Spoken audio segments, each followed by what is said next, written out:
Sungguh-sungguh Allah sangat ridho ketika seorang hamba itu makan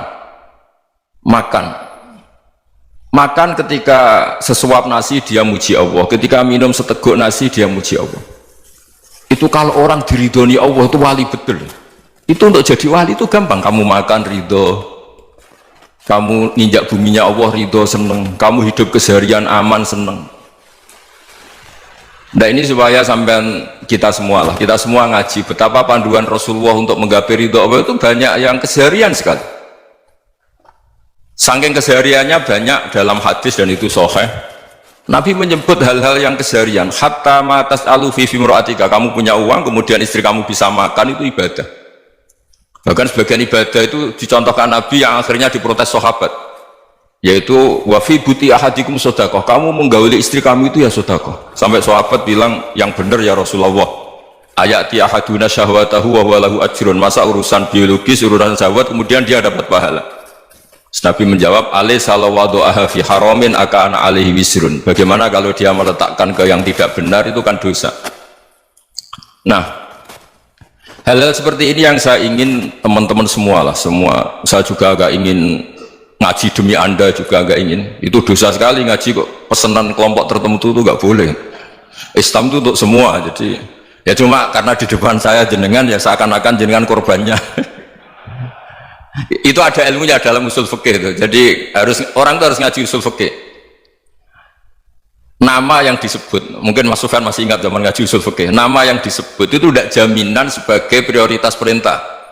Jadi misalnya gini, kebetulan yang di depan Nabi itu Abu Dzar, Nabi ya bilang, ya Abu Dzarin ini uhibbuka misalnya, atau ya Mu'ad ini uhibbuka, atau ya Abu Hurairah ini uhibbuka misalnya. Banyaklah riwayat yang Nabi nyebut ya Abu Dzarin, ya Mu'ad, ya Abu Hurairah. Kemudian misalnya Nabi meneruskan khitab, ini uhibbuka, saya mencintai kamu, fakul dubur sholatin, atau sebagian riwayat disebut fala tada'an la dubura kulli sholatin Allahumma a'inni ala dzikrika wa syukrika wa husni ibadatik. Saya mencintai kamu, siapa aja, Mu'ad bisa, Abu Dzar bisa, siapa, saya mencintai kamu, mohon kalau habis sholat kamu jangan lupa wiridan Allahumma a'inni ala dzikrika wa syukrika wa husni ibadatik. Ya Allah, tolong kami permudah supaya mudah ingat engkau. Anda tidak bisa mentang-mentang, wong nama saya Parmin, nama saya Purnomo, itu yang diperintahkan Mu'ad misalnya. Jadi yang disebut satu, tapi khitab itu untuk siapa saja.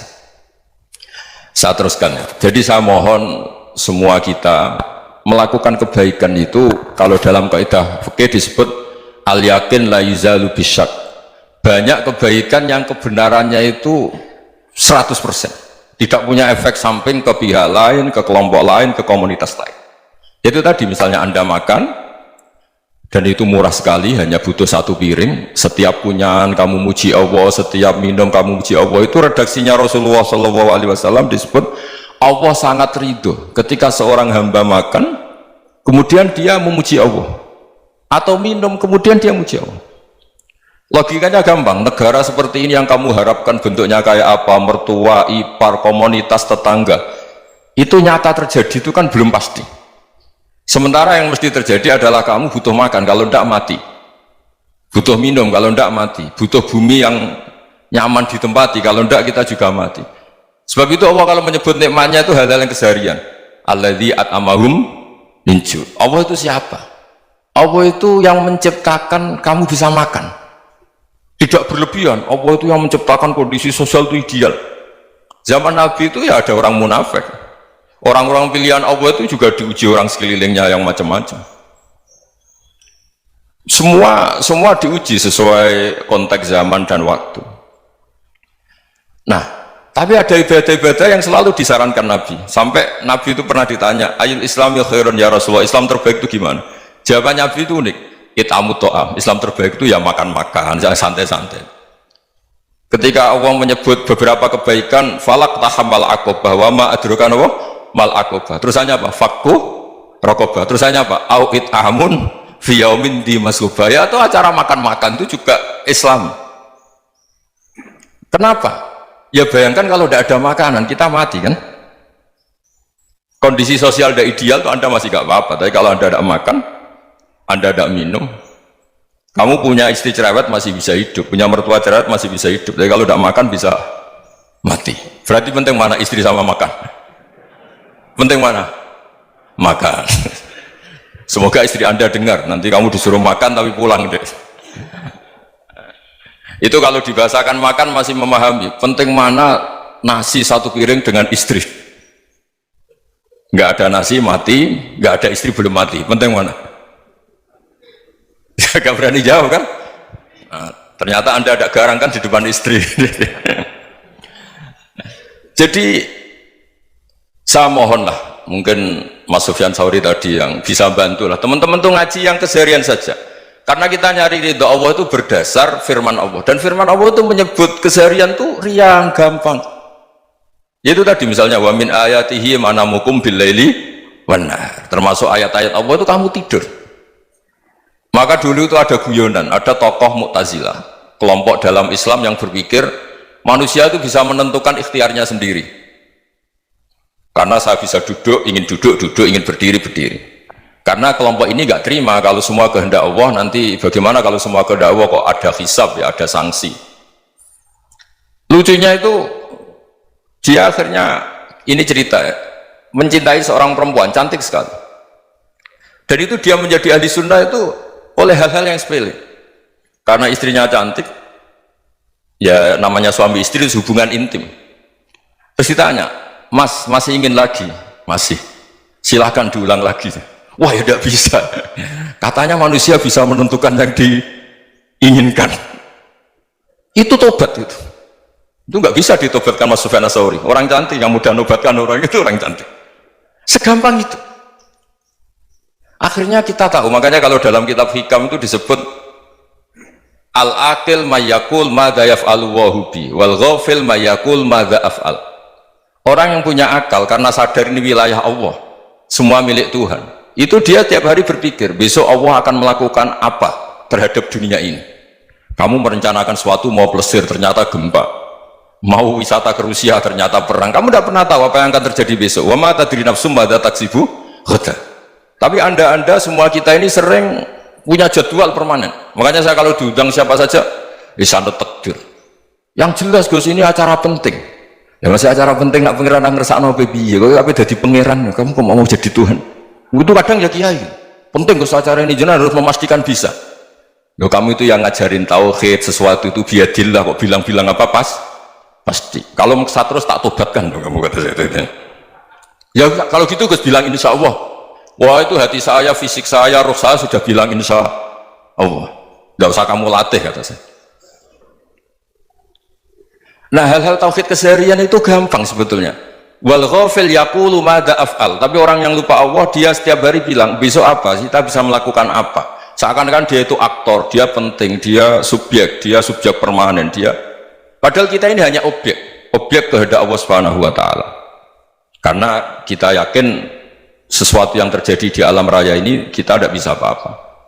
Makanya saya sering ngaji, sering bilang saya, ketika Anda mensifati Allah, dia yang menghidupkan, sudah itu tanamkan sehingga ketika kita mati santai saja. Kenapa santai? Allah punya cara menghidupkan kita. Zaman kita hidup juga gak tahu caranya ngelola jantung, ngelola paru-paru. Kamu juga gak tahu ngelola oksigen yang tidak beracun, tidak mengandung polusi. Tahu-tahu hidup. Gak ingin tua ya tahu-tahu tua, gak ingin mati tahu-tahu mati. Selama ini kita hidup juga gak tahu apa sebetulnya. Hanya gaya tok, punya jadwal, punya planning. Kalau kamu bisa menentukan pilihan Anda, pasti Anda istrinya cantik, 4 neriman semua, kona'ah semua. Nyatanya enggak kan? Ada 1 jelek, cerewet. Wah itu kan, nyatanya enggak bisa apa-apa Anda kan? Dan kamu bawa mati lagi. Itu kan. Istri Anda juga gitu, punya keinginan punya suami yang ganteng, yang jabat, yang neriman, yang enggak poligami. Ya enggak kesampaian juga.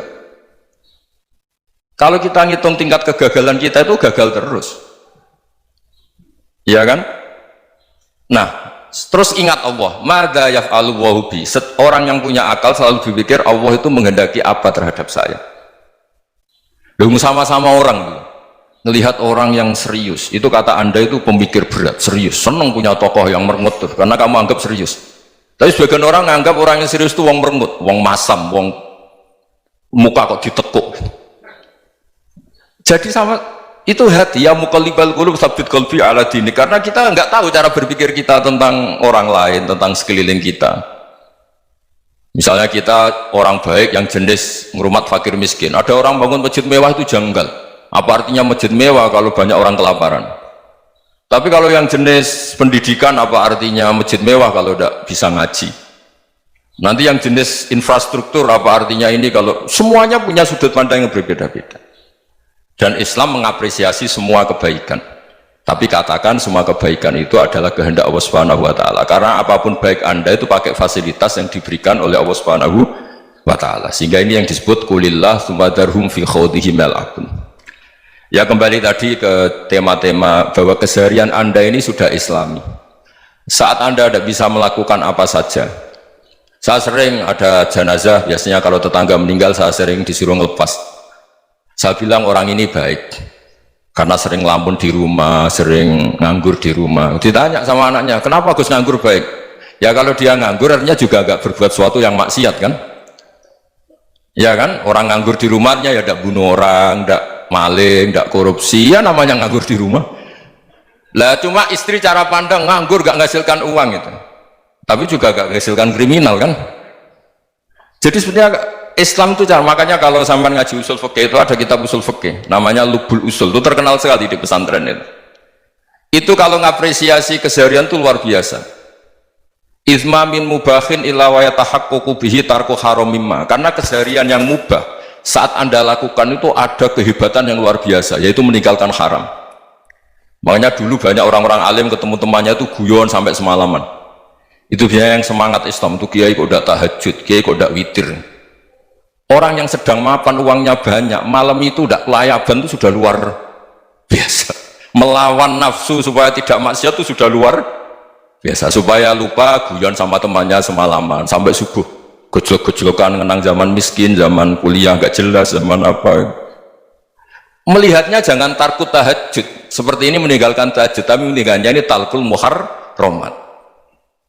Jadi kayak apa hebatnya? Sehingga Imam Ghazali punya riwayat yang agak unik. Hatta takuna ibadatu akhiri hadil ummah iku an-naum. Sehingga suatu saat ibadah terbaik umat ini itu tidur. Itu kan riwayat kontroversi. Ketika Imam Ghazali tanya, kenapa iya? Kenapa kamu mulai keluar dari rumah itu sudah banyak maksiat, melihat perempuan yang enggak mahram, melihat fenomena. Tapi kalau kamu tidur itu enggak melihat apa-apa. Tapi juga kamu jangan nganggap tidur itu ibadah betul. Saatnya melakukan fardu ain malah masih tidur. Tapi itu sudut pandang yang menjadikan kita Islam itu gampang. Jadi saat Anda tidak bisa aktivitas apa-apa, misalnya ada beberapa orang yang lumpuh itu memang nggak bisa Jumatan, nggak bisa ibadah, tapi dia juga nggak bisa maksiat.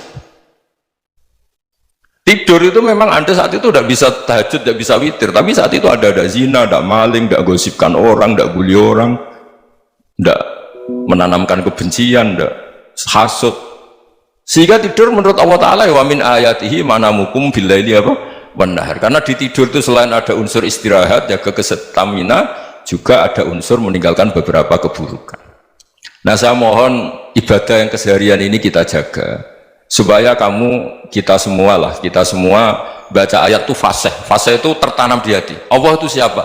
Alladzi at'amahum min ju'i wa amanahum min khauf. Dan Allah kalau cerita di Quran itu anna subabnal ma'a subba thumma syaqaqnal ardhan wa syaqqa fa'ambatna fiha habba wa inaba wa qadba wa zaituna wa nakhla wa hadaika hulba. Kamu tahu saya ini siapa? Kata Allah, saya ini adalah Tuhan yang menurunkan air, kemudian ada tanaman banyak, habba wa inaba wa qadba, ada zaitun, ada tin, kalau orang Jawa mungkin ada tela, ada padi, ada mangga, ada pisang, sudah. Wa inaba wa zaituna wa nakhla wa hadaika hulba, ada perkebunan yang lebat. Tujuannya apa? Mata Allahkum, silahkan kamu pakai, kamu nikmati. Tapi karena kadang kita ini punya ide-ide besar, tadi untuk syukur saja nunggu punya istri riman, rumah baik, tetangga baik, komunitas baik, semuanya baik baru syukur. Lama-lama nanti ada di surga, syukurnya nunggu surga paling kelas A. Itu sudah ada yang menghuni Rasulullah, kamu nggak boleh di situ.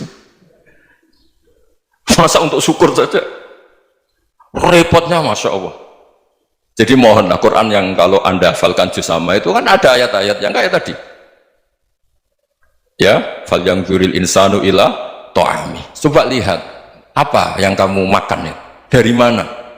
Dan untuk mempertahankan hidup kamu keseharian. Jadi jangan kira ibadah itu harus membentuk komunitas yang versi Anda. Ibadah itu harus yang hal yang mulu-mulu. Kesehariannya Anda alami. Loh, ini saya tidak bikin-bikin. Saya ngaji bukan karena berdasar pesanan. Itu ayat yang saya baca kan betul ada ayatnya kan. Fal yang dzuril insanu ila ta'ami anna sababnal ma'a sabba thumma syaqqaqnal ardo syaqqa fa ambasna fiha habba wa inaba wa qadba wa zaituna wa nakhla wa hadaiqa ghulba. Terusannya apa? Mata'al lakum, silakan kamu nikmati. Mata itu silakan kamu nikmati. Ya kayak sampean dikasih hidangan ya makan. Ya sudah makan, habis makan ya minum, habis itu ngantuk ya tidur. Ya sudah normal-normal saja. Kayak apa indahnya Islam. Tapi Anda mencari Islam yang gimana lagi? Nah itu yang diajarkan guru-guru kita, diajarkan sanad kita sampai Wali Songo, sampai Rasulullah SAW. Bahwa pada akhirnya ada jihad, ada perang. Itu dulu memang perang, bukan membunuh, beda. Dulu kita dijajah Belanda ya perang, dan itu normal karena kita dijajah. Jadi ketika orang lain ingin baik sama kita, wa in ahadum minal musyrikin astajaruka ya fajirhu hatta yasma'a kalam Allah. Kalau mereka ingin baik ya kita baik. Makanya ada istilah musta'man, mu'ahad. Kalau mereka ingin damai, berdampingan dengan kemajmukan ya itu yang lebih baik. Karena memang Islam menghormati proses perdamaian. Wa in janahu lis-salmi ya fajnah lah. Kalau ingin damai ya kita harus damai.